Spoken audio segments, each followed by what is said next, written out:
Assalamualaikum warahmatullahi wabarakatuh.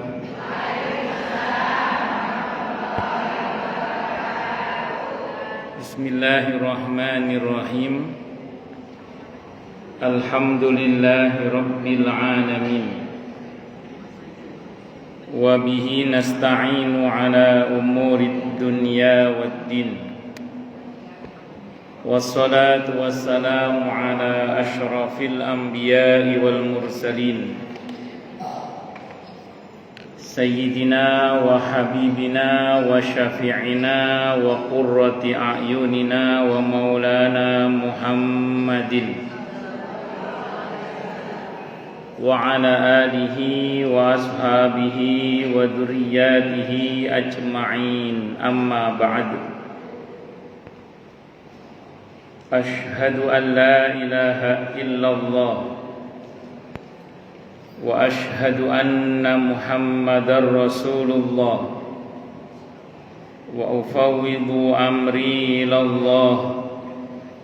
Innallaha basirun bil ibad.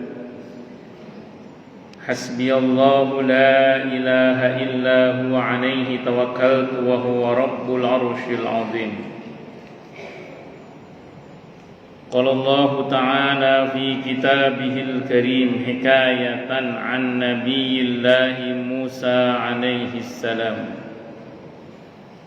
Rabbi syrah li sadri wa yassir li amri wahlul 'uqdatam min lisani yafqahu qawli.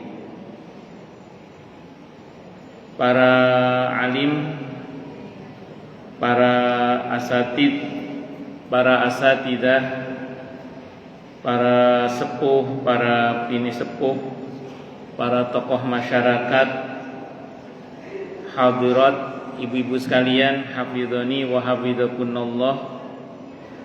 Wabil khusus segenap pengurus Bakormata nggih, Badan Koordinasi Majelis Taklim Kota Bekasi. Ibu Hajah sinten jenengan, Ustaz?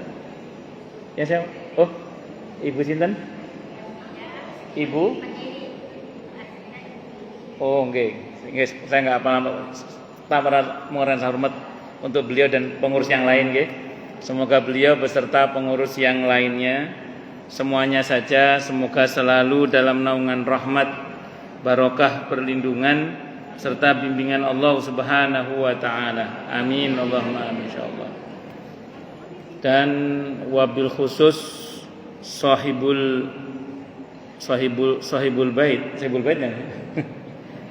Ya, Ibu Miwasani dan segenap pengurus Majelis Taklim Khairun Nisa nih, yang semoga segenap pengurus Majelis Taklim Khairun Nisa dan majelis taklim yang lainnya semuanya ini, ada Majelis Taklim Ulul Albab, ada Majelis Taklim Al Hidayah, ada Majelis Taklim As-Salam, Majelis Taklim Ahmad Salim A.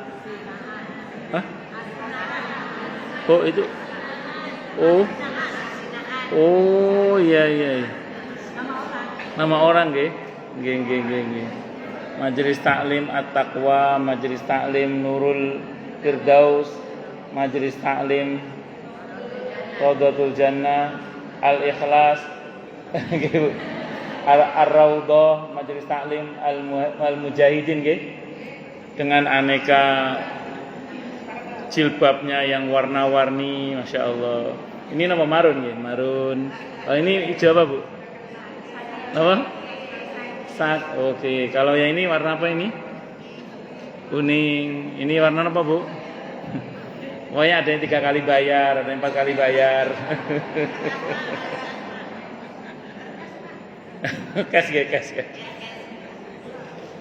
Ya, saya doakan semoga ibu-ibu sekalian semuanya saja juga selalu dalam naungan rahmat, barokah, perlindungan serta bimbingan Allah Subhanahu wa taala. Amin Allahumma amin insyaallah.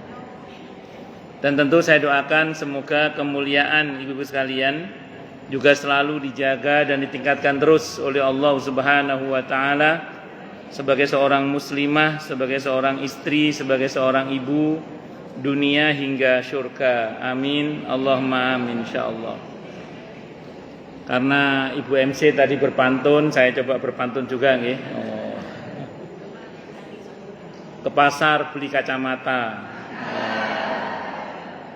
Lanjutannya saya tidak tahu. Pokoknya ada bakor matanya gitu aja loh. Soalnya saya orang Jawa Timur nggak biasa berpantun. Kalau orang Jawa Timur biasanya sukanya parian itu ala Kartolo, isu-isu mangan tingkle itu bahasanya gitu. Ibu-ibu sekalian, hafidhoni wa hafidhakunallah. Pertama-tama tentu mari kita haturkan puja dan puji syukur kita ke hadirat Allah Subhanahu wa taala dengan berucap alhamdulillahi rabbil alamin. Mudah-mudahan dengan hamdalah ini nikmat dari Allah untuk kita ditambah. Karena Allah telah berjanji dalam Al-Qur'an di surah Ibrahim ayat 7, A'udzu billahi samii'il 'aliim minasyaitonir rajim. Wa idz adzana rabbukum la in syakartum la azidannakum wa la in kafartum inna 'adzabi lasyadid. Jadi kalau kita bersyukur, sungguh nikmat dari Allah untuk kita ditambah. Dan kalau kita kufur, kita diingatkan oleh Allah akan siksa yang sangat pedih. Ini janji Allah, dan janji Allah dalam Al-Qur'an itu la raiba fih, tidak ada keraguan di dalamnya.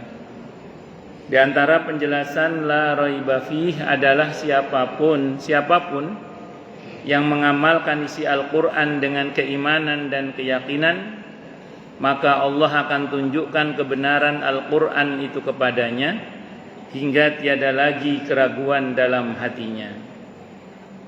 Salawat dan salam semoga tercurah limpahkan untuk junjungan kita Nabi besar Muhammad sallallahu alaihi wasallam.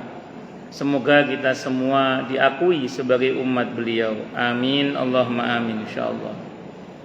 Saya wasiatkan terutama untuk diri saya sendiri dan panjenengan semua agar kita semua terus berusaha meningkatkan ketakwaan kita kepada Allah Subhanahu wa taala. Karena dengan takwa itulah kita bisa memperoleh derajat yang sangat tinggi dengan sesungguhnya di sisi Allah Subhanahu wa taala. Hal ini didasarkan kepada firman Allah Subhanahu wa taala dalam Al-Qur'an di surah Al-Hujurat ayat 13. A'udzu billahi samii'il 'aliim minasyaitonir rajim.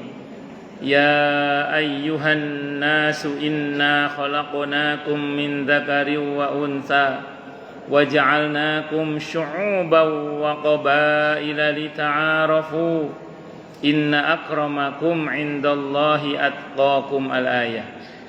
Wahai manusia, sesungguhnya kami telah menciptakan kalian dari seorang laki-laki dan seorang perempuan, berkembang menjadi bersuku-suku dan berbangsa-bangsa agar kalian saling mengenal. Sesungguhnya yang paling mulia di antara kalian di sisi Allah adalah yang paling bertakwa. Allah juga berjanji akan memberikan bonus bagi siapapun yang sungguh-sungguh bertakwa kepada Allah, berupa solusi atau jalan keluar dari setiap masalah yang dia hadapi, dan Allah juga berjanji akan memberinya rizki dari arah yang dia tidak duga sebelumnya. Hal ini didasarkan kepada firman Allah Subhanahu wa taala dalam Al-Qur'an di surah At-Talaq ayat 2 dan 3. A'udzu billahi samii'il 'aliim minasyaitonir rajim.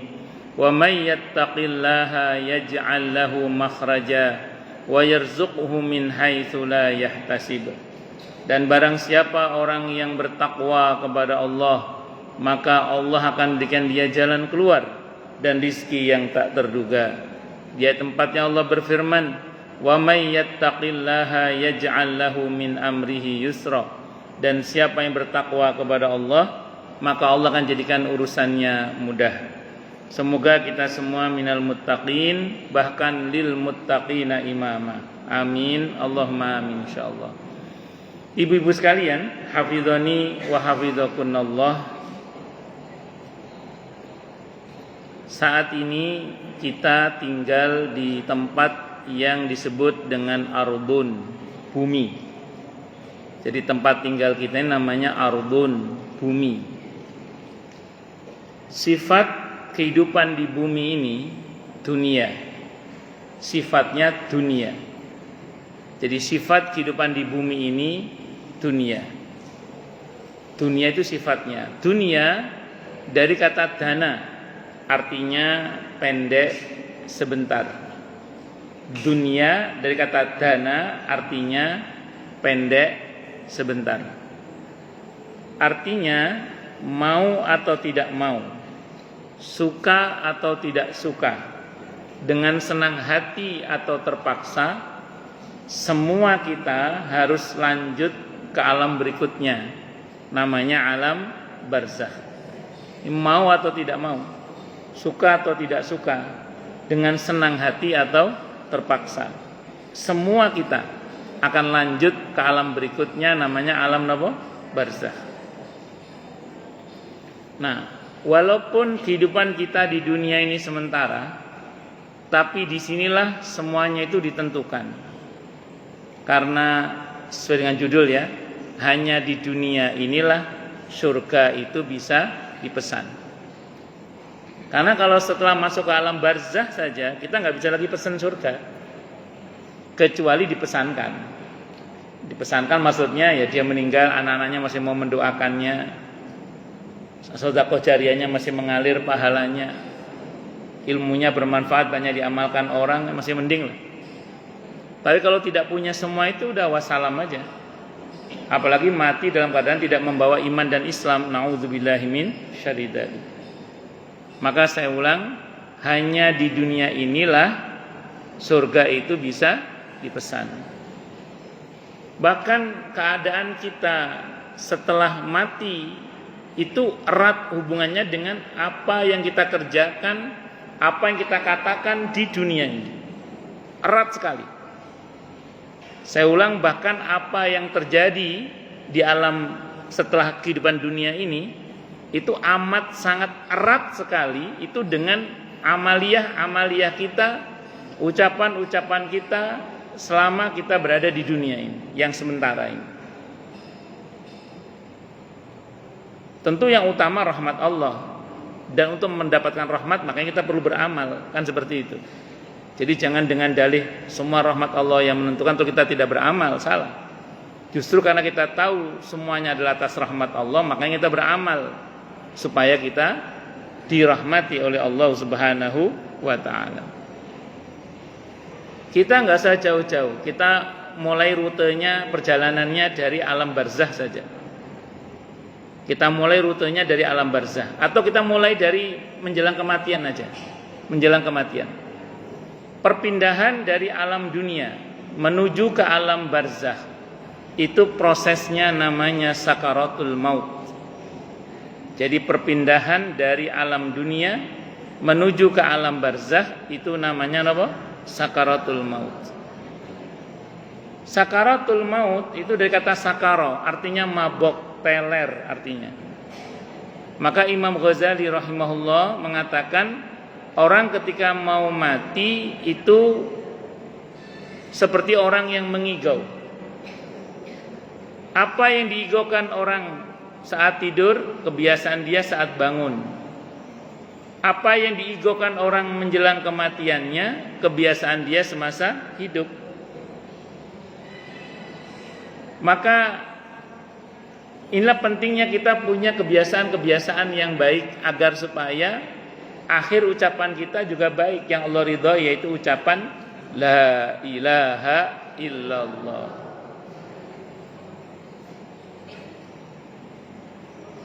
Dan statement ulama itu dibenarkan oleh hasil penelitian ilmiah yang mengatakan bahwa kadar IQ seseorang menjelang kematiannya itu bisa sampai di bawah kadar IQ-nya orang yang idiot. Jadi betul-betul di bawah sadar. Saya pernah ketemu dengan menjenguk seorang ustadz yang sudah tidak sadar beliau, seorang ustadz sudah nggak sadar, sudah tidak menyadari siapa yang datang. Itu beliau bersyahadat dengan sempurna sambil nunjuk jari gini di atas pahanya. Asyhadu an la ilaha illallah wa asyhadu anna Muhammadar Rasulullah. Dalam keadaan nggak sadar itu. Itu kalau kata saudaranya, beliau ahli sholat. Ahli sholat dalam keadaan tidak sadar itu ngigaunya apa? Asyhadu an la ilaha illallah wa asyhadu anna muhammadar rasulullah, sambil nunjuk gini di atas pahanya gini. Itu ngigaunya. Saya pernah tahu ada seorang ustadz, saya tahu langsung pada saat nggak sadar beliau nggak sadar juga. Itu yang diulang-ulang adalah alam a'had ilaikum ya bani adam alla ta'budu syaitan innahu lakum aduwwum mubin. Kalau kata saudaranya, beliau kalau ceramah sering pakai ayat ini gitu. Itu ayat tentang menyatakan permusuhan dengan syaitan. Itu dalam keadaan nggak sadar, sudah nggak tahu siapa yang datang gitu. Itu ngigaunya begitu, ngigaunya. Allahu Akbar. Makanya ringankan lisan dan hati untuk mengucap la ilaha illallah. Kenapa kok tidak hanya di lisan tapi juga dengan hati? Karena kalau cuma di lisan saja, ngerinya tidak membekas di hati sehingga tidak membekas di akhir hayat. Makanya harus sepenuh hati.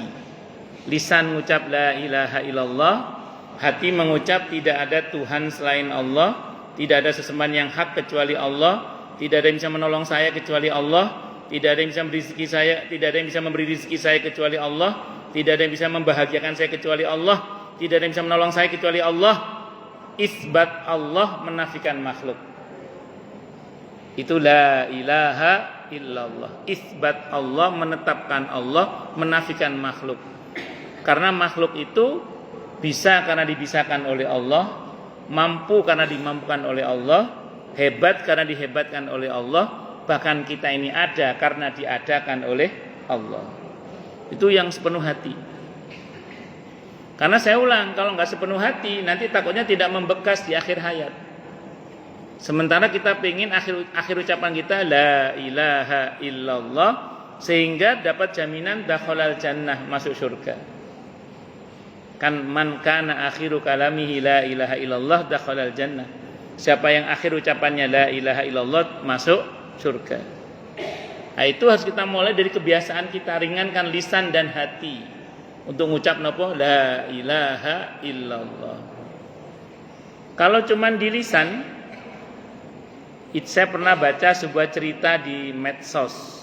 Saya nggak tahu ini cerita benar apa tidak, tapi kita ambil pelajarannya saja. Karena dulu di masa Nabi kisah Israiliyat pun diceritakan dan Nabi tidak melarang. Yang penting kita ambil pelajarannya saja. Ini ada kisah di medsos saya baca. Ada seorang kiai itu punya burung beo. Burung beonya hari-hari ngucap la ilaha illallah, la ilaha illallah. Burung beonya itu hari-hari zikir la ilaha illallah. Suatu saat burung beonya ini lepas. Oleh para santri dikejar, ditangkap, keserempet mobil, sekarat. Jadi burungnya apa? Sekarat. Para santri datang tergopoh-gopoh, Pak Kiai, mohon maaf, burung beonya keserempet mobil Pak Kiai, sekarat sekarang. Pak Kiai itu sambil pegang burungnya itu gini, burung beonya itu burung beonya itu teriak, kiek, kiek, kiek. Pak Kiai itu nangis. Kata santrinya, Pak Kiai tidak usah nangis. Nanti kita belikan bahannya burung beo baru di Pramuka 1,5 juta Pak Kiai, gampang. Itu kata Pak Kiai apa? Saya nangis bukan karena burung ini mau mati. Saya nangis karena burung ini tiap hari ngucap la ilaha illallah. Pas mau mati kok teriak kiek, kiek, kiek. Paham maksudnya nggih? Kata Kiai itu, saya ini tiap hari juga ngucap la ilaha illallah, kata beliau. Saya khawatir nanti kalau saya pas mati tidak bisa ngucap la ilaha illallah, gara-gara ngucap la ilaha illallahnya cuma di mulut, hanya di lisan saja. Maka sepenuh hati saya kadang membayangkan depan rumah kadang lewat bakul beras itu. Saya membayangkan ini nanti kalau mati teriak apa orang ini? Karena tiap hari teriak apa? Beras itu. Enggak lama lewat lagi Bu. siomay gitu ya. Oh, bakul siomay lewat. Saya membayangkan nanti orang ini mati teriak apa gitu. Terus tidak lama lewat lagi Bu, sol sepatu gitu. Iya, depan rumah sini nih lewat itu sering itu kadang. Itu saya membayangkan ini nanti orang kalau mati teriak apa gitu. Belum kalau malam. Itu ya Allah. Itu nanti kalau mati teriak apa kata saya. Itu dalam hati saya Bu, dalam hati saya. Kalau di kampung saya lebih banyak lagi Bu yang teriak, yang disebut banyak lagi itu. Di kampung saya Jawa Timur saya itu ada orang jualan kalau sore atau pagi atau siang kadang itu. Weci getasan gedang goreng anget itu. Weci itu bakwan. Weci getasan gemblong. Weci getasan gedang goreng pisang goreng anget gitu. Terus lama lewat lagi belum jemblem itu ada yang lewat itu. Jemblem itu kalau di sini misro. Cuman di kampung saya itu jemblem itu singkongnya dikukus dulu Bu, baru ditumbuk, masukin gula merah baru digoreng. Enak loh itu jemblem namanya itu. Mirip gedok goreng. Bu Yadi. Wes. Saya membayangkan nanti orang ini matinya teriak apa gitu. Tapi qadarullah Bu, sampai detik ini saya belum pernah tahu ada tukang sate mati teriak sate, belum pernah saya. Saya belum pernah tahu dengar ada orang bakul siomay mati teriak mai, belum pernah. Saya belum pernah dengar ada orang mati teriak sol sepatu, belum pernah. Padahal itu tiap hari dibaca. Kenapa Bu? Karena rupanya di mulut aja itu. Di mulut aja. Tapi kalau zaman SJSB dulu, zamannya Pak Sudomo itu dulu, itu orang yang mati teriak nomor piro sing metu cak, itu ada itu. Nomor berapa yang keluar togel itu dulu SJSB namanya. Nomor berapa porkas nggih. Nomor piro sing metu cak itu zaman orang kalau ada orang jatuh bukannya ditolong loh, malah dilihat nomor motornya, dibuat nombok itu ya. Ada orang gila tertawa dihitung giginya. Wes pokoknya gak karu-karuan. Tombok itu orang mati teriak nomor berapa yang keluar itu ada itu. Saya pernah dengar ceritanya itu. Bahkan saya pernah tahu ada orang di depan saya saat itu menjelang meninggalnya, yang saya dengar adalah bir.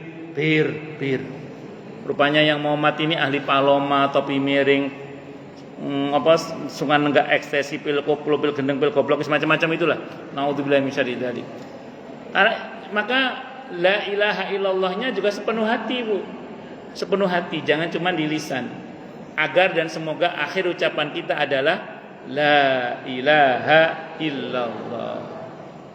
Allahu akbar. Pun. Ibu-ibu sekalian, hafidhani wa hafidhakunallah, itu sakaratul maut. Dan sakaratul maut itu atau kematian itu tidak terjadi begitu saja. Saya ulang, kematian itu tidak terjadi begitu saja. Sebelum malaikat maut datang, itu sudah ada malaikat pendahulu yang datang. Dalam kitab At-Tadhkirah Imam Al-Qurtubi, hadisnya riwayat Ahmad, Abi Dawud, Ibnu Majah. Hadisnya sahih dari semua jalur periwayatan kata Imam Al-Qurtubi. Disebutkan bahwa ada malaikat pendahulu yang datang sebelum orang itu didatangi malaikat maut. Dan kalau orang itu orang yang baik, malaikat pendahulunya malaikat rahmat. SOP-nya wajib mengucap salam, permisi terlebih dahulu. Dan malaikat pendahulunya ini bisa dilihat oleh orang yang akan meninggal sejauh mata memandang. Kalau yang akan mati orang yang jahat, saking jahatnya ini Bu ya, maka yang datang malaikat azab bisa disaksikan oleh orang yang akan meninggal sejauh mata memandang. Yang ini nggak pakai permisi dulu, bentuknya serem, nggak pakai permisi dulu. Berapa lama jarak antara malaikat maut dengan malaikat pendahulu itu? Kalau di hadisnya Nabi tidak menyebut jaraknya. Tapi Al-Imam Al-Qurtubi rahimahullah dalam kitabnya At-Tadhkirah mengutip penjelasan Siti Aisyah radhiyallahu anha. Apa kata Siti Aisyah radhiyallahu anha ketika mensyarah hadis itu? Bahkan itu terjadi 1 tahun sebelum orang itu meninggal. Jadi malaikat pendahulu itu sudah datang kepada orang yang akan meninggal itu bahkan 1 tahun sebelum orang itu meninggal. Kalau orang itu orang baik, yang datang malaikat rahmat, dan malaikat rahmat ini akan bertugas membantu orang itu guna husnul khatimah. Semoga kita termasuk di dalamnya, Bu. Amin. Allahumma insyaallah. Tapi kalau yang akan mati itu orang yang jahat, sangat jahatnya.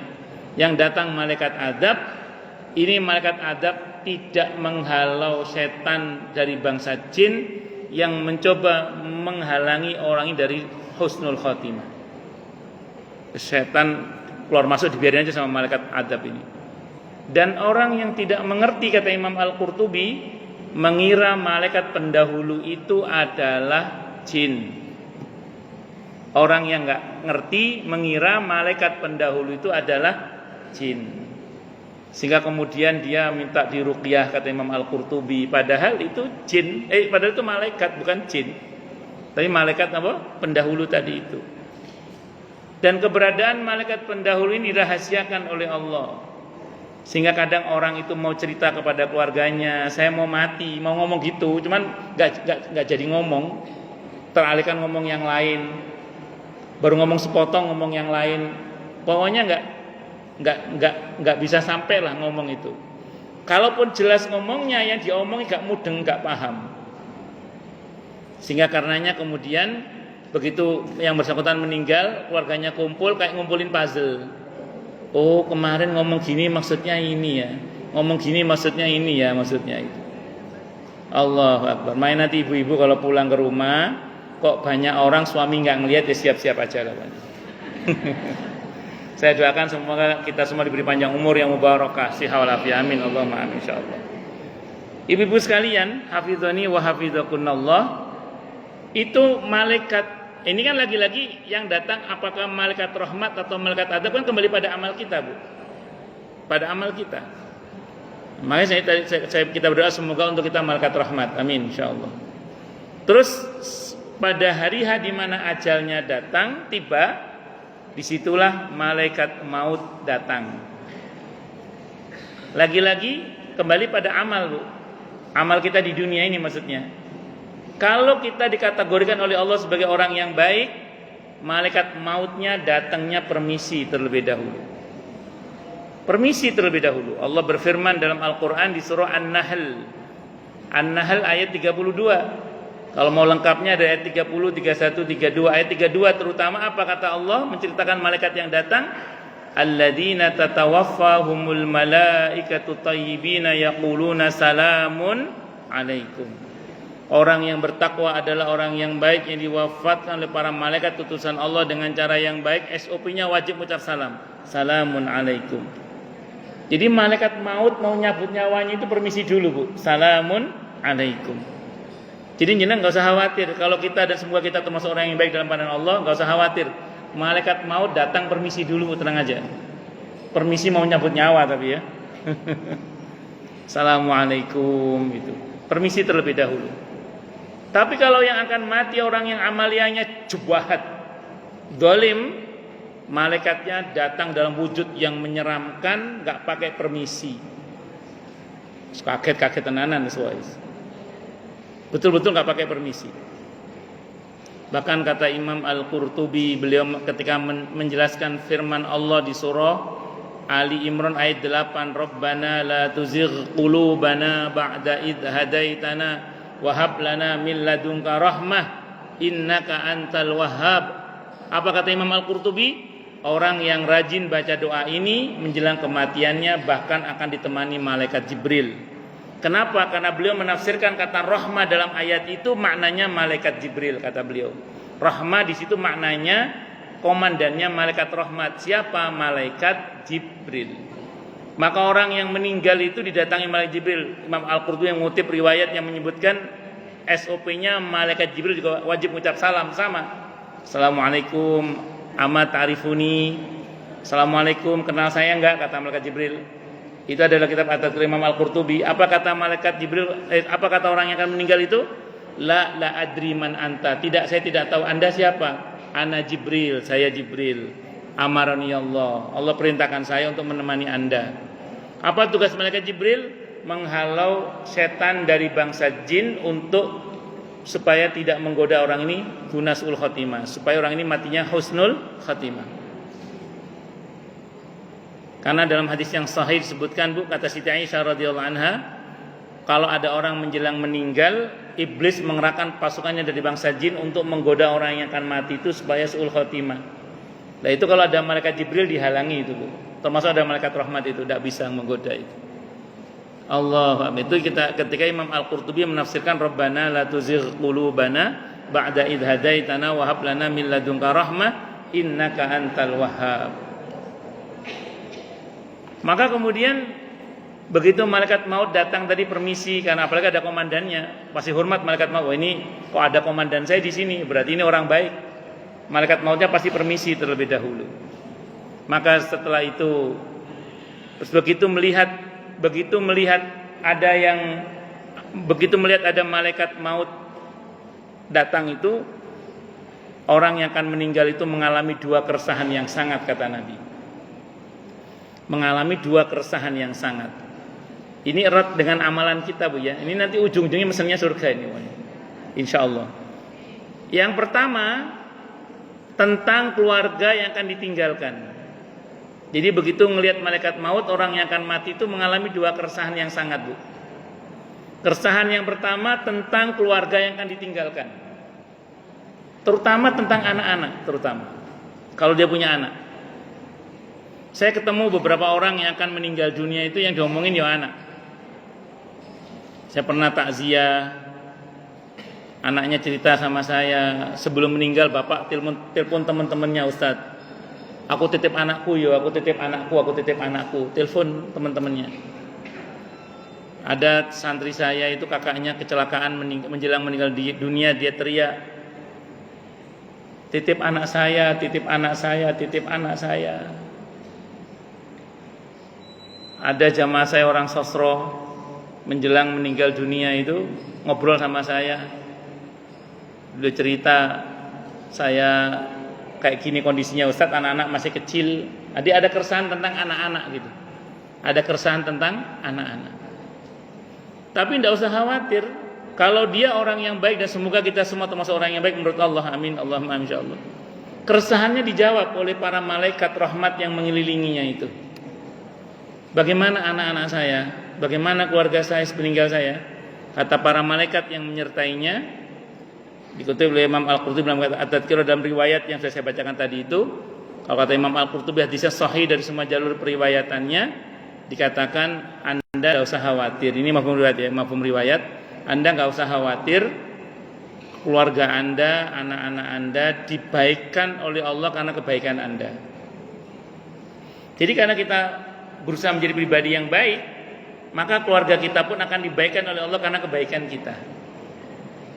Ini sesuai dengan firman Allah dalam Al-Quran di surah An-Nisa ayat 9 itu, Bu. Wal yakhshal ladina law taraku min khalfihim dzurriyyatan dhi'afan khafu 'alaihim falyattaqullaha wal yaqulu qawlan sadida. Bahwa takut kalau seseorang itu meninggalkan di belakang mereka keturunan yang lemah. Kita ini disuruh mengantisipasi, Bu. Jangan sampai meninggalkan di belakang kita keturunan yang lemah. Lemah ilmu, lemah iman, lemah ekonomi, lemah segala-galanya. Jangan sampai. Supaya enggak lemah, perintah Allah dua dalam ayat ini. Bo'ya bertakwa kepada Allah dan berkata yang benar. Jadi sedikit banyak, Bu, laku takwa kita, sedikit banyak laku jujur kita, itu akan berdampak positif pada perbaikan nasib anak-anak kita. Saya ulang ya, sedikit banyak laku takwa kita, sedikit banyak laku jujur kita, itu akan berdampak positif pada perbaikan nasib anak-anak kita. Bisa dipahami ya? Nah, ini makanya dijawab tenang dia. Begitu diberitahu anaknya tenang, anaknya baik, akan diperbaiki keadaannya oleh Allah, dia tenang. Kalau orang baik, kalau orang yang jubahat, bagaimana peninggal saya, anak-anak saya? Oleh malaikat enggak dijawab. Kalau bahasa kita malaikatnya kira-kira ngomong gini, EGP, emang gue pikirin. Kalau orang Jawa Timur nyebutnya mbuh, yes, nggak dijawab. Dalam persahan itu nggak dijawab. Setelah itu yang kedua, oke, anakku, keluargaku baik, insya Allah. Sepeninggalku, setelah ini aku kemana? Surga apa neraka? Setelah ini saya kemana? Surga apa neraka? Nanya gitu dia. Kalau orang yang baik dijawab oleh para malaikat. Yang versi Ahmad hadisnya mirip dengan firman Allah di surah Hamim Sejadah. Surah Fusilat, surah ke-41 ayat 30 itu. Apa kata para malaikat yang menemaninya? Alla takhafu wa la tahzanu wa abshiru bil jannati allati kuntum tu'adun. Jangan takut, jangan sedih, panjenengan dijamin masuk surga. Semoga kita di dalamnya. Amin. Allahumma amin. Insyaallah mudah-mudahan. Disuruh tenang, jangan takut, jangan sedih. Anda dijamin masuk surga. Alla takhafu wa la tahzan wa abshiru bil jannati allati kuntum tu'adun. Tapi kalau orang yang jubahat tadi, saya setelah ini kemana? Setelah ini saya kemana? Enggak dijawab, Bu. Dalam keresahan yang luar biasa itu gak dijawab oleh malaikat. Sementara yang dijawab itu mulai tenang karena dikabarkan keluarganya baik, insya Allah setelahnya dia akan masuk surga. Tenang, Bu. Begitu tenang, nyawanya mulai dicabut. Versi Ahmad hadisnya diambil dari arah ubun-ubun nyawa itu, Bu. Kalau orang baik dicabut dari arah ubun-ubun, yang ketarik dari arah kaki. Dicabut dari arah ubun-ubun, yang ketarik dari arah kaki. Set. Makanya dulu orang tua kita kalau jenguk orang sakit, kalau dipegang betisnya adem, pahanya anget, ngomongnya apa? Kumpulin, udah deket, kumpulin, udah deket. Dulu gitu. Ya kapan hari ada jamaah cerita juga sama, ada keluarganya mau meninggal, dipegang betisnya adem, pahanya anget, udah kumpulin, udah deket. Kenapa? Karena itu tadi hadisnya dari Ahmad itu, Bu, dicabut dari arah ubun-ubun, yang ketarik dari arah kaki. Itu kalau orang yang baik, itu terus, Bu, cabut terus, dan itu swakid, pakai dal itu. Kan sakarat, sakit itu pakai dal, swakid pakai dal. Sampai sini berhenti sebentar. Falaula idza balagatil hulqum wa antum hina idzin tanzurun. Al-Waqiah ayat 83 dan seterusnya itu. Maka ketika nyawa sampai di rongkongan, diam sejenak untuk melihat tempat tinggalnya. Karena ini orang yang baik, melihatnya apa, Bu? Surga. Semoga kita melihat surga. Semoga kita semua melihat surga yang ada Rasulullahnya SAW. Amin. Allahumma amin. Insyaallah mudah-mudahan bersama orang tua kita ya. Itu melihat surga. Melihat surga itu, Bu, seneng itu, Bu, orang yang akan mati itu, Bu. Bukan cuma seneng, seneng ngelihat surga. Yang tadinya sekaratul maut itu swakid pakai itu dicabut nyawa itu sakit loh, Bu, ya. Itu sampai sini ngelihat surga, semua capek sakit itu hilang kata para ulama. Wis hilang semua. Para ulama berdalil dengan kisah Nabi Yusuf alaihissalam ketika para wanita dibagikan buah dan pisau. Begitu melihat gantengnya Nabi Yusuf, mereka mengatakan, "Ma hadza basyara in hadza illa malakun karim." Ini bukan orang, ini malaikat. Sampai enggak terasa tangannya teriris, enggak terasa. Kata para ulama, ngelihat Nabi Yusuf aja sakit enggak terasa. Gimana ngelihat surga? Lebih enggak terasa lagi. Jadi yang tadinya sakaratul maut itu swakid pakai dal, begitu sampai sini yang bersangkutan ngelihat surga wis gak krasa kabeh, saweneng. Begitu saweneng itu, Bu. Saweneng kan lihat surga kan saweneng. Di dalam kitab At-Tadhkirah dikutip satu riwayat, walaupun riwayatnya ada yang mendhaifkan, tapi dikutip oleh Imam Al-Qurtubi dalam kitab At-Tadhkirah disebutkan dalam riwayat itu apa? Orang yang akan mati itu ditawari, Bu. Mau lanjut surga apa balik ke dunia lagi? Ditawari, Bu. Mau lanjut surga apa balik ke dunia lagi? Maka si orang yang akan meninggal itu nengok ke bawah, maksudnya nengok ke arah dunia. Kata yang akan mati itu ngomong, balik ke tempat yang sumpek itu, balik ke tempat yang banyak masalah itu. Mau lanjut, karena memang sudah ajalnya. Akhirnya lanjut Nah, karena dia mau lanjut meninggal dan tenang setenang-tenangnya, maka malaikat yang bagian membisikkan di telinganya. Dan bisikan yang versi Ahmad mirip di menjelang akhir surah Al-Fajr ayat 27 dan seterusnya itu. Ya ayyatuhan nafsul mutmainnah irji'i ila rabbiki radiyatan mardiyah. Sampai situ. Hei jiwa yang tenang, kembalilah kepada Tuhanmu dengan ridho dan diridhoi. Maka ruhnya itu dengan senang hati mau keluar, Bu. Dengan senang hati apa tadi mau keluar. Nah, inilah fasilitas untuk orang yang di dunianya dia memang amaliyahnya baik gitu. Beda sama orang yang jubahat itu. Kalau orang yang jubahat itu ngelihat apa, Bu? Neraka. Dicabutnya nyawanya bukan dari ubun-ubun. Kalau yang versi Ahmad hadisnya itu dicabut sakarepe malaikat. Wis cabut sakarepe. Tapi tetap sampai sini berhenti dulu, Bu. Ngelihat tempat tinggalnya. Apa tempat tinggalnya? Neraka. Nauzubillah min syarri dzalik. Ngelihat neraka, negosiasi, Bu. Negosiasi agar jangan mati dulu. Al-Munafiqun ayat 10. Laula akhartani ila ajalin qarib fa asaddaqa wa akum minas salihin. Ya Allah, boya kematian saya ditunda sebentar saja. Saya mau sedekah dan menjadi hamba-Mu yang soleh. Tapi di ayat 11-nya Allah tolak negosiasinya karena ajal harus tepat waktu. Tidak bisa dinegosiasikan untuk dimundurkan walaupun cuma sesaat. Akhirnya harus mati. Masalahnya dia nggak mau keluar, Bu, karena ngelihat neraka rohnya nggak mau keluar. Karena nggak mau keluar oleh malaikat dipukul, Bu, dipukul karena nggak mau keluar, dipukul. Surah Muhammad, surah ke-47 ayat 27. Surah Al-An'am, surah ke-6 ayat 93, dipukul, Bu, oleh malaikat, jebret. Harus keluar dia. Karena ajal harus tepat waktu. Oh, dipukul, yang mukul malaikat itu meletet sambil diteriaki. Yang bagian teriakannya apa? Ya ayyatuhan nafsul khabisah. Hei jiwa yang kotor, keluar, dipaksa keluar, Bu. Nauzubillahi min syarri dzalik. Nah, ini perlakuan yang berbeda ini kembali pada apa? Kepada amal kita. Maka mumpung masih hidup, ayo ringankan lisan dan hati untuk mengucap la ilaha illallah. Banyak-banyak berbuat baik kepada Allah maupun pada sesama supaya kita nanti digolongkan dalam golongan orang-orang yang baik tadi. Semoga, Bu, ya. Amin. Allahumma amin insyaallah.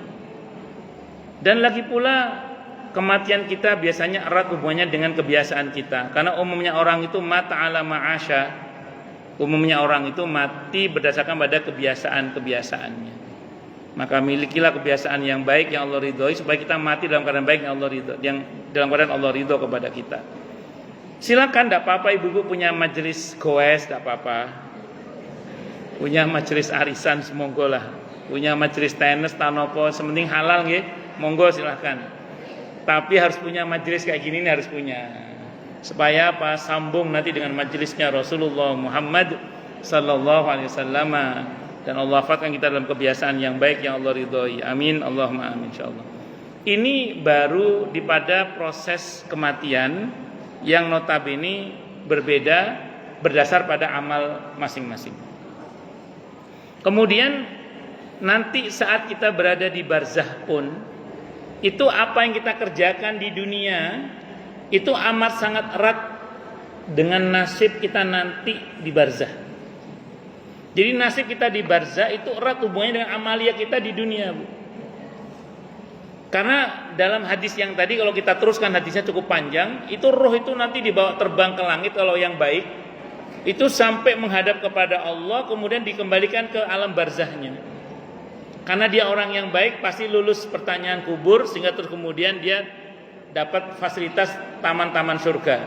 Tapi kalau yang jubahat, langit pertama udah ditolak, dibanting ke bumi, ke barzahnya, dan pasti tidak lulus dengan pertanyaan kubur, dan kuburnya jadi jurang-jurang neraka. Nauzubillahi min syarri dzalik. Nah, secara umum ada orang itu, Bu, yang bebas fitnah kubur, bebas pertanyaan kubur, bebas adab kubur. Yang model begini ini, insya Allah kedepannya sudah aman. surganya aman sudah. Semoga kita di dalamnya, amin insyaallah. Tapi yang dapat masalah di kubur, alamat kedepannya lebih bermasalah lagi. Al-Imam Al-Qurtubi rahimahullah ngutip hadis yang sahih dari Sayyidina Utsman bin Affan radhiyallahu an tentang sabda Nabi kita Muhammad SAW. Apa kata beliau?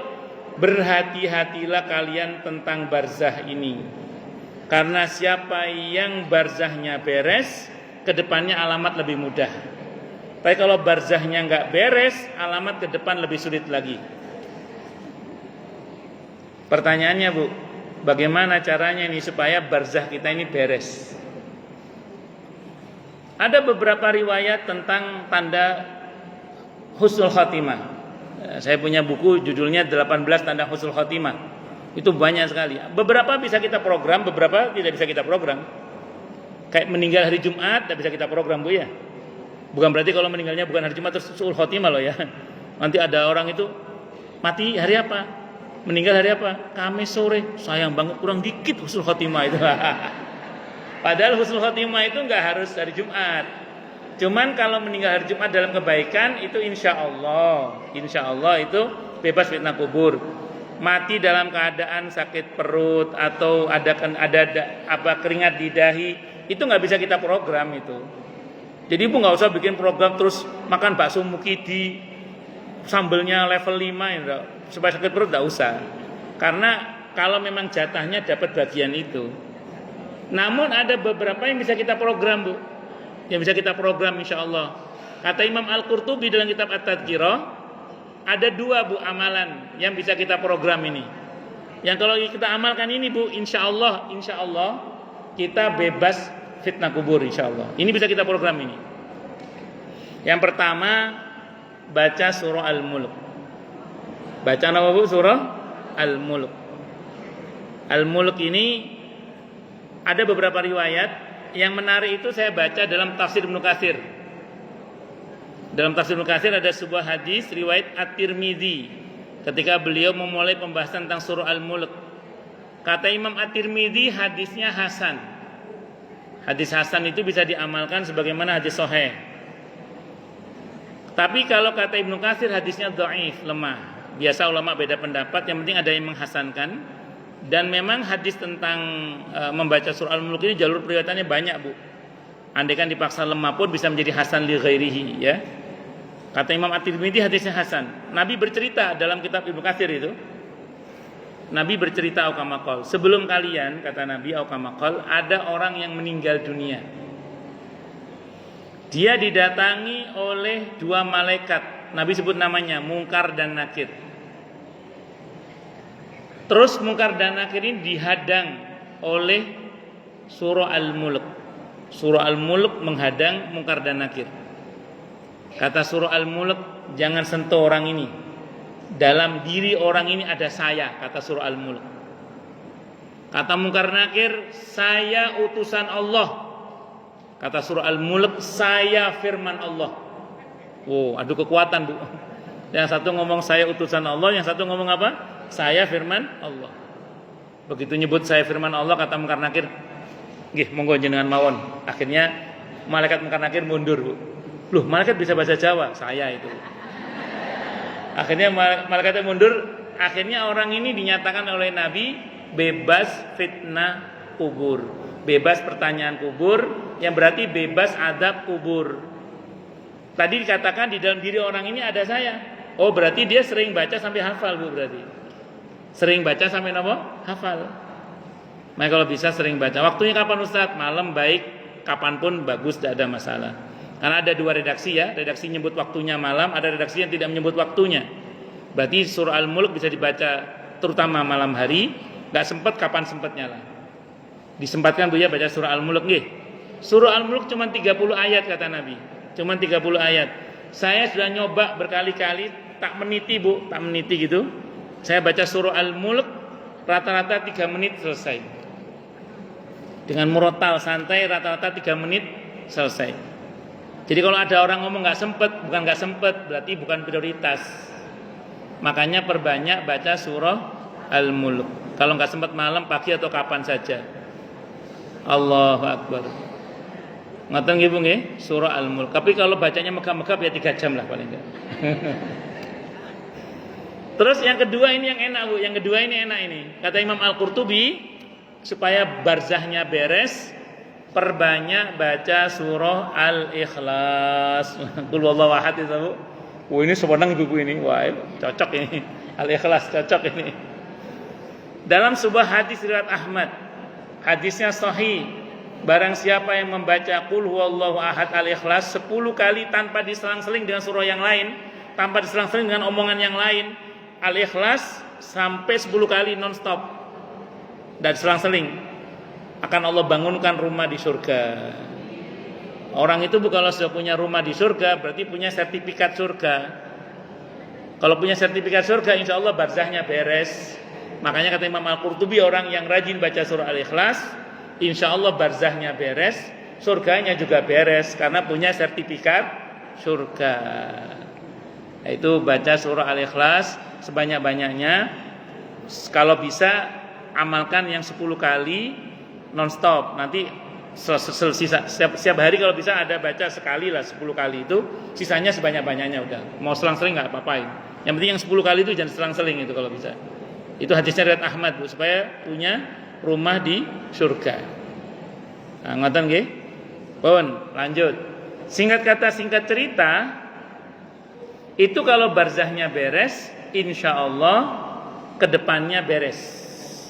Tapi kalau barzahnya nggak beres, kedepannya lebih nggak beres lagi Bu. Itu dalam hadis yang sahih dari Sayyidina Utsman bin Affan radhiyallahu anhu. Sampai kapan kita menanti di barzah itu? Sampai hari kiamat. Nah ini kalau kita mau teruskan Bu, butuh 5 SKS ini. Jadi setelah ini setelah barzah itu ada kiamat Bu. Ada yaumul ba'ats, ada mahsyar, ada pembagian rapot, ada hisab, ada mizan, ada sirat, ada surga neraka. Ada amalan-amalan yang membuat kita insya Allah selamat melintasi sirat. Ada supaya kita nanti dalam antrian menuju sirat itu masuk dalam antrian ahli surga. Ada kiatnya agar bagaimana kita menang dalam timbangan amal kita. Ada kiat agar bagaimana kita menang atau selamat saat hisab.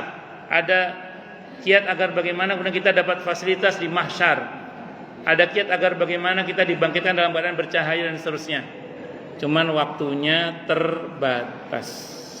Tapi itu paling enggak untuk permulaan di dunia itu yang tadi kita amalkan, insya Allah mudah-mudahan bisa mengantarkan kita hingga surga tanpa hisab, tanpa adab. Amin Allahumma insyaallah. Saya kira ini Bu yang bisa saya sampaikan, semoga bermanfaat. Silakan yang mau tanya dulu, tanya, protes, marah boleh, silakan. Monggo. Yang mau tanya, protes, marah boleh.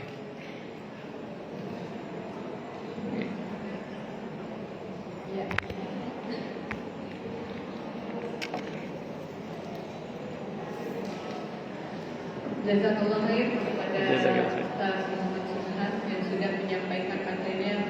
Jelas nggak Bu? Jelas banget ya Bu ya.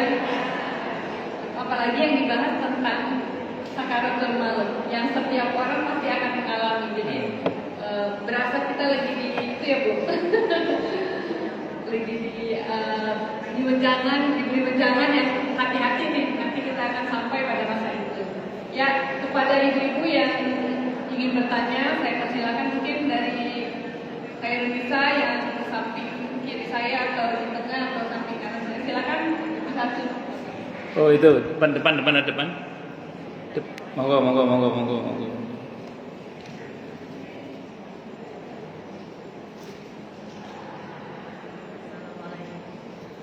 Assalamualaikum warahmatullahi wabarakatuh. Waalaikumsalam warahmatullahi wabarakatuh.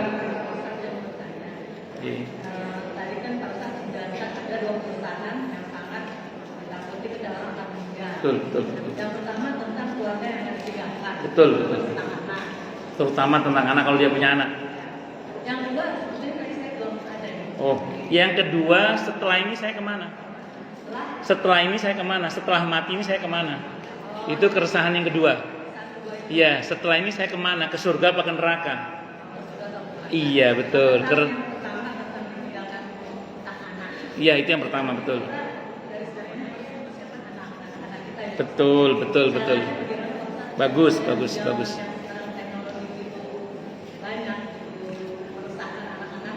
betul.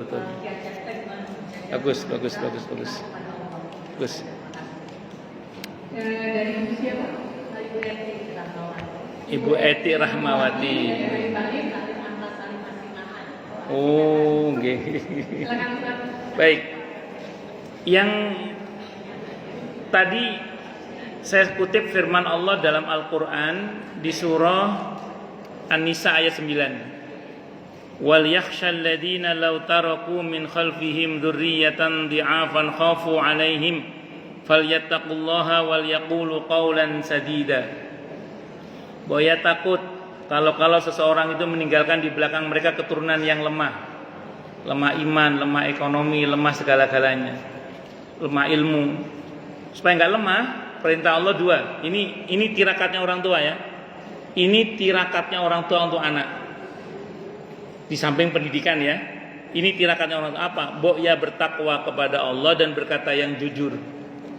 Jadi dengan kata lain, kalau kita bertakwa kepada Allah dan menjadi pribadi yang jujur, sedikit banyak laku takwa kita, laku jujur kita akan berdampak positif pada perbaikan nasib anak-anak kita.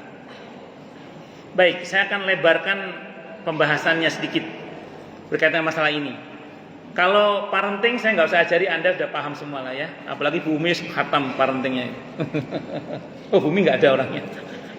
Orang-orang guru-guru kan sudah paham tentang parenting. Terlepas dari itu, ini saya mau fokus pada tirakatnya orang tua.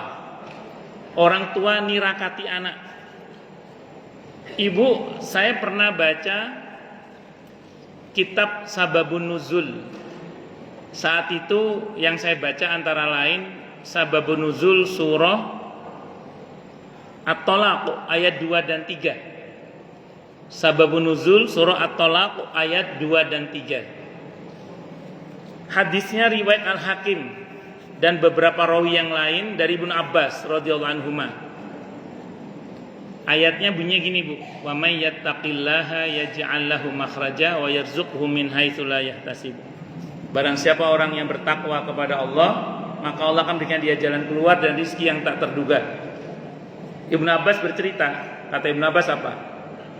Ada seorang sahabat Nabi namanya Auf ibn Malik al-Ashja'i radhiyallahu anhu. Beliau ini termasuk sahabat Nabi yang ikut dalam perang Badar. Berarti ini sahabat mulia. Nah, Auf ibn Malik al-Ashja'i ini sowan menghadap kepada Nabi kita Muhammad SAW cerita tentang anaknya yang ditangkap oleh musuh. Anaknya ditangkap oleh musuh. Ibunya galau. Ibunya anak itu galau karena anaknya ditangkap oleh musuh. Apa perintah Nabi kepada orang tuanya? Ittaqullah, bertakwalah kamu kepada Allah, atau kamakal, dan bacalah la haula wala quwwata illa billah. Akhirnya orang ini pulang, sahabat ini pulang. Selang berapa waktu balik lagi, Bu. Cerita kepada Nabi kita Muhammad SAW, ya Rasulullah, anak saya sudah bebas. Pulang-pulang bawa kambing banyak. Saya tanya, gimana ceritanya kamu kok bisa bebas? Itu ya, penjaganya lengah. Aku lari aja udah. Pas aku lari, kambing mereka ngikuti aku ya. Ya aku bawa pulang aja sekalian, kan itu musuh ya, tidak ada masalah. Maka kemudian turun ayat itu, siapa yang bertakwa kepada Allah, maka Allah akan berikan dia jalan keluar dan rizki yang tak terduga. Ibu paham nggak apa maksudnya itu? Yang punya masalah anaknya, yang dapat masalah kan anaknya. Tapi disuruh bertakwa kepada Allah oleh Nabi, bapak dan ibunya. Yang disuruh zikir la haula wala quwata illa billah, bapak dan ibunya. Dengan izin Allah yang dapat solusi anaknya, dapat rezeki yang tak terduga itu juga anaknya. Yang itu notabene juga rezeki bapaknya berarti kan. Artinya apa ini coba? Artinya laku takwa kita, laku zikir kita itu sedikit banyak pasti akan berdampak positif pada perbaikan nasib anak-anak kita.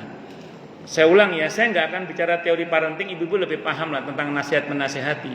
Tapi doa itu tidak kalah pentingnya. Dzikir itu tidak kalah pentingnya. Saya punya ibu, Allah yarham ibu saya itu, ibu saya Allah yarham, itu pernah cerita sama saya gini, saiki adikmu saiki wis sabar adikmu itu adik saya yang laki-laki, itu keras adik saya itu dulu itu, kalau di nasihati orang tua itu minggat. Sama ibu saya itu, ibu saya ngomong gini, saiki wis sabar adikmu, tak wirid saya doakan pakai asma Allah, ya syahid, ya syahid, ya syahid. Wahai Allah yang maha menyaksikan. Itu namanya bertawasul dengan al-asmaul husna. Ya syahid, ya syahid, saya mohon pada Allah, mudah-mudahan anak saya ini diawasi oleh Allah terus, supaya dibimbing oleh Allah. Ya syahid, ya syahid. Itu doa itu penting gitu. Yang baca doa ibu saya, yang sabar adik saya, dengan izin Allah itu. Nah, jadi dengan izin Allah itu, sedikit banyak yang kita lakukan itu akan berdampak positif pada perbaikan nasib anak-anak kita. Itu seperti itu. Makanya di samping parenting yang ibu udah paham semuanya, nasihat, tapi yang tidak kalah pentingnya adalah takwa kita, jujur kita, zikir wirid kita, itu akan berpengaruh pada perbaikan nasib anak-anak kita. Sedikit cerita lagi, saya pas ngomong teringat di Jawa Timur itu, di Jember terutama, itu ada seorang kiai dari Lasem aslinya. Beliau dikenal dengan sebutan Mbah Sitik. Mbah Sitik. Nah, Mbah Sitik ini jualan kain di pasar. Jualan kain di pasar, biasanya di emperan pasar, nggak masuk ke dalam pasar. Kalau nggak ada pembeli, beliau kadang sholat duha, kadang baca Quran. Saking seringnya baca Quran sampai hafal beliau. Karena kalau nggak ada pembeli, baca Quran, terus kadang sambil sholat duha. Saking seringnya baca Quran sambil nunggu pembeli itu sampai hafal Quran. Jadi hafalnya karena sering baca. Itu Mbah Sitik. Dikirnya itu sholawat beliau, senangnya sholawat, dikirnya beliau. Kalau ada orang beli, Mbah tumbas sarung, itu beli kainnya Mbah. Beliau gini, tapi ini nggak harus ditiru, tapi spiritnya aja yang kita tiru, spirit jujurnya. Kalau persisnya tidak harus ditiru. Beliau ngomong gini, saya beli sarung ini 1.000. Sampean mau ngasih saya untung berapa? Kalau jualan gitu. Ibu nggak harus gitu ya, cuman ibu jujur aja, cuman nggak harus begitu. Cuman beliau gitu jualannya. Beliau jualan gitu, saya beli sarung ini 1.000. Sampean mau ngasih untung saya berapa? Itu kadang pembelinya ngomong gini Bu, pembelinya itu, Mbah, ngapunten, saya cuma punya uang 800. Kurang ya berarti ya? Kata Mbah Sitik apa? Kata Mbah Sitik rahimahullah, nggih pun, diambil. Ini sarungnya sampean ambil. Yang 800 saya terima. Yang 200 sedekah saya untuk sampean. Masya Allah. Itu Bu yang saya tahu, putra putrinya semuanya punya pesantren dengan izin Allah. Putra putrinya semuanya punya pesantren. Putra termudanya itu Kiai Ahmad Sitik Jember itu. Yang kalau ibu dari Pasar Tanjung Jember menuju ke arah Tanjung itu, ke arah Palangsari Jember terus sampai ke arah Banyuwangi, itu kan banyak pondoknya itu Asidiki Putri, Asidiki Putra, itu Mbah Sitik, itu anak cucunya Mbah Sitik itu. Seluruh putranya jadi kiai, jadi ulama, jadi punya pesantren semua dengan izin Allah. Itu barokahnya jujur, ahli Quran, ahli sholawat, ya dan macam-macam tadi itu. Jadi di samping ya tentu kita nasihati, di samping juga kita didik gitu ya. Ya dan lain-lain. Ngoten nggih Bu nggih, wallahu alam bisawab. Itu namanya nirakati anak. Oke, sami-sami. Ya, yang selanjutnya di belakang.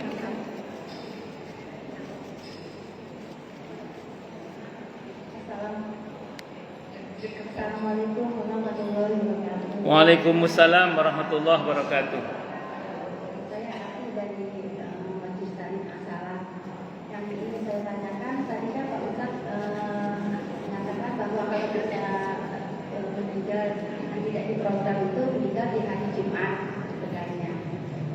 Yang ingin saya tanyakan, apakah ada kan orang awam mengatakan bahwa setiap meninggal di hari Jumat di hari baik maka akan jadi insya Allah terbebas dari Fitnah kubur. Ya. Yang ingin saya tanyakan, kalau memang beliau itu baik atau tidak baiknya di masa di dunianya itu, apa itu bisa termasuk ke dalam hal itu Pak Ustadz? Terima kasih. Sami-sami. Yang dimaksud mati di hari Jumat bebas fitnah kubur itu kalau yang bersangkutan mati dalam posisi sebagai seorang muslim. Muslim itu orang Islam yang baik maksudnya gitu ya.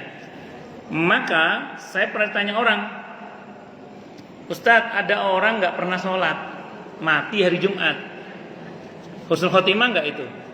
Saya jawab, tidak sholat itu saja dosa besar, saya bilang gitu. Walaupun matinya hari Jumat, kalau dia tidak sholat 5 waktu padahal dia wajib sholat 5 waktu, berarti dia mati dalam keadaan durhaka kepada Allah. Itu bukan syahid, sangit itu namanya. Saya bilang gitu. Nah, saya pernah nonton berita satu saat saya pas ngantri di mana gitu, saya nggak sengaja nonton berita. Berita yang saya tonton saat itu pas malam Jumat, ada begal di Tangerang, begal pas malam Jumat, ketangkep, dipukuli sampai mati, mati malam Jumat, syahid. Enggak, sangit itu. Nah, makanya meninggal hari Jumat ini maksudnya meninggal di hari Jumat dalam kebaikan. Ya paling enggak yang wajib-wajib dijalankan lah paling enggak itu. Itu baru namanya mati syahid, insyaallah syahid akhirat, bebas fitnah kubur. Ngoten nggih Bu nggih? Wallahu a'lam bishawab. Namun boleh Bu minta meninggal hari Jumat boleh. Minta meninggal hari Jumat itu boleh, tidak ada masalah. Namun jangan Ibu salah beranggapan ya. Ibu jangan gini. Ada orang mati nggak hari Jumat terus dikira husnul khotimah, jangan. Karena tanda husnul khotimah itu banyak. Contoh Bu misalnya gini. Di tanda husnul khotimah yang ke-18 itu barang siapa orang yang bersedekah dan dia akhiri hidupnya dengan sedekahnya maka dia husnul khotimah. Barang siapa orang yang berpuasa dan dia akhiri hidupnya dengan puasa itu maka dia husnul khotimah. Itu disimpulkan oleh para ulama ahli hadis apa? Oh, berarti orang yang mati sedang beramal soleh itu husnul khotimah. Ibu tahu contohnya apa? Mati masih sebagai ketua majelis taklim, mati masih sebagai pengurus majelis taklim, meninggal masih sebagai anggota majelis taklim, meninggal masih sebagai donatur majelis taklim, mati meninggal masih sebagai anggota bakormata misalnya. Enggak.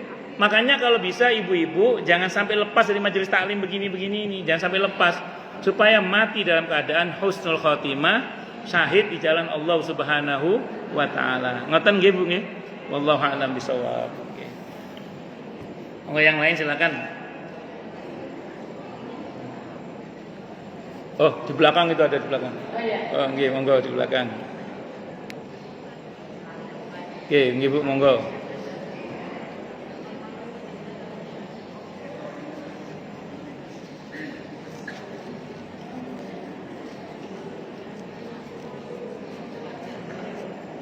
Assalamualaikum warahmatullahi wabarakatuh. Waalaikumsalam warahmatullahi wabarakatuh. Nama saya Nurul Fauzia dari Majelis Taklim Al-Furqan. Ini satu kejelasan kita itu di mana sebenarnya karena saya pernah kita melakukan sholat duha, sholat bacaan nur, terus sedekah untuk anak kita. Sempat saya itu sama teman, apabila melakukan sesuatu itu jangan ada apa-apa betul niat sama Allah. Nah, sementara kita di sini kan niat ikhtiar. Jadi kita gimana kan kita hilangkan sebenarnya di antara dua niat kita ini. Bagus. Baik. Saya mau terangkan dulu gini. Ikhlas itu ada klasifikasinya. Jadi ikhlas itu ada kelas-kelasnya. Kata para ulama ada 3 kelas ikhlas itu. Ini jadi kalau kita masih dalam 3 koridor ini masih ikhlas, Bu. Jadi kalau kita masih dalam 3 koridor ini kita masih ikhlas. Yang pertama, orang yang berbuat karena Allah plus dalam hatinya ada harapan-harapan akan duniawi. Yang itu memang ada targhibnya, ada rangsangan dari Allah untuk kita mengerjakannya. Maka itu diperbolehkan. Contoh, ibu-ibu sholat duha, saya yakin karena Allah. Tapi tidak bisa dipungkiri kadang bawa proposal kan dalam hati ya. Bawa proposal supaya rizki dilancarkan. Boleh nggak itu? Boleh. Itu masih ikhlas namanya. Kenapa? Karena targhib rangsangan berkaitan dengan sholat duha dari Nabi terkait dengan jalbur rizki, menarik rizki itu ada. Ibu-ibu kalau baca dalam fikih sunnah Said Sabiq di bab tentang sholat duha, itu ada hadis di mana kalau kita wudhu dari rumah, sholat duhanya di masjid, itu daya tarik terhadap rizki itu cepat sekali. Nanti baca dalam fikih sunnah Said Sabiq di bab tentang sholat duha. Wudhu dari rumah, sholat duhanya di masjid, itu daya tariknya terhadap rizki itu cepat, luar biasa. Nanti baca dalam fikih sunnah bab tentang sholat duha itu. Itu ada targhib dari Nabi. Boleh, tidak ada masalah. Kita melakukannya karena Allah, tapi tadi ada harapan-harapan terkait duniawi kepada Allah. Dan itu ada targhibnya. Boleh, tidak apa-apa. Yang kedua, orang yang berbuat karena Allah plus berharap masuk surga, masuk neraka, atau selamat dari api neraka. Itu namanya plusnya ukhrawi. Itu juga masih ikhlas. Cuman yang pertama tadi kelas ekonomi, ini kelas bisnis ini. Ikhlasnya kelas bisnis.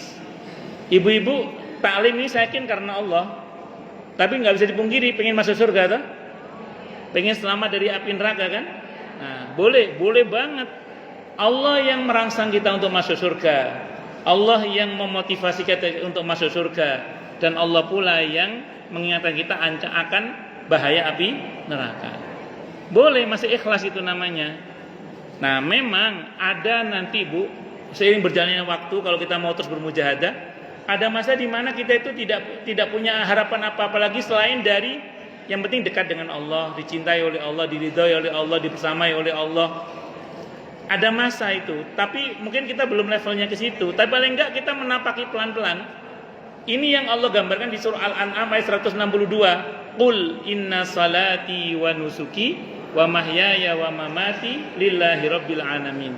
Katakanlah wahai Nabi, sesungguhnya salatku, ibadahku, hidup dan matiku, seluruhnya itu semata-mata hanya karena Allah Rabbul Alamin. Ini orang yang ikhlasnya kelas eksekutif, kelas top. Dia kalau berbuat ditanya, kenapa kamu salat? Karena saya ingin diridhai oleh Allah, saya ingin dicintai oleh Allah, saya ingin disayang oleh Allah, saya ingin dekat dengan Allah, saya ingin. Enggak ada jawaban lain. Saking sudah nggak ada lagi di pikiran selain ingin dekat dengan Allah, bersama Allah, diridhoi, itu aja di pikirannya. Ini yang Allah ajarkan di surah Al-An'am ayat 162. Tapi kan kita belum tentu masuk di level ini. Yang sering di antara kita masih bawa proposal kan, dan itu masih tidak apa-apa, dan Allah senang, Bu. Kita berharap surga kepada Allah, kita berharap selamat dari siksa api neraka. Allah senang karena Allah yang merangsang itu. Bahwa nanti akan ada masa di mana kita fokus pada ridho Allah, ada masanya, tapi mungkin sekarang belum. Nah, yang salah itu, Bu, kalau plusnya itu plus yang duniawi yang dilarang. Duniawinya dilarang, itu baru tidak boleh. Apa contohnya? Ibu nyumbang karena Allah plus berharap dipuji supaya dikenal sebagai orang yang dermawan. Nah, itu tidak boleh. Nyumbangnya karena Allah, tapi ingin dipuji oleh orang, itu tidak boleh. Ya kan, kita nggak boleh ingin dipuji oleh orang, itu namanya apa? Riya, kan? Nah, itu merusak keikhlasan namanya. Ibu berbuat karena Allah plus supaya dikenal sebagai orang yang baik, sum'ah namanya, ujub, bangga diri, takabur, sombong. Itu plus-plus yang dilarang yang bisa merusak keikhlasan. Selama plusnya itu harapan-harapan kepada Allah, tidak ada masalah. Memang kita nyatanya ikhlasnya masih kelas itu. Jadi kalau ibu nanti ditegur oleh orang itu, ya Mbak, mohon maaf, mungkin saya belum sehebat sampean. Saya baru ikhlasnya kelas ini dulu, pelan-pelan. Saya masih TK ini, pelan-pelan, siapa tahu nanti sampai di kelas yang tinggi tadi itu. Gitu, Bu, ya. Wallahu a'lam bishawab. Monggo terserah nggih. Ya. tak terasa ya Bu, waktu berjalan begitu cepat sehingga kita sudah 6 pagi hingga menuju akhir dari agenda kajian rutin kita pada siang hari ini. Jazakallah khairan katsira. Jazakillah khairan, nggih. Muhammad Subhan yang sudah memaparkan materi begitu jelas ya Bu ya. Ya, semangat juga yang bertanya. Nah, yang diharapkan dari kita semua setelah kita mendengarkan kita bisa mengambil intisari materi yang tadi disampaikan oleh Ustaz dan kita bawa, kita beritahu keluarga kita, saudara kita, tetangga kita yang bisa menjadi apa Bu? Amal soleh yang apa Bu? Yang menjadikan amal jariah ya Bu ya, yang bisa memudahkan kita untuk memesan surga dengan Allah nanti yang lain. Insyaallah amin, amin. Ya, terima kasih juga kepada ibu yang sudah memberikan pertanyaannya, jadi memberikan wawasan baru kepada kita nih Bu ya. Ternyata ikhlas itu tadi ada materi baru ya, ikhlas ya. Koridor. Ikhlas itu bisa kita proposal ke Allah. Asal proposalnya ke Allah, bukan ke yang lainnya ya Bu ya.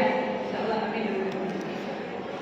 Acara selanjutnya ada hal lain yang ingin ditanyakan atau sudah selesai Bu?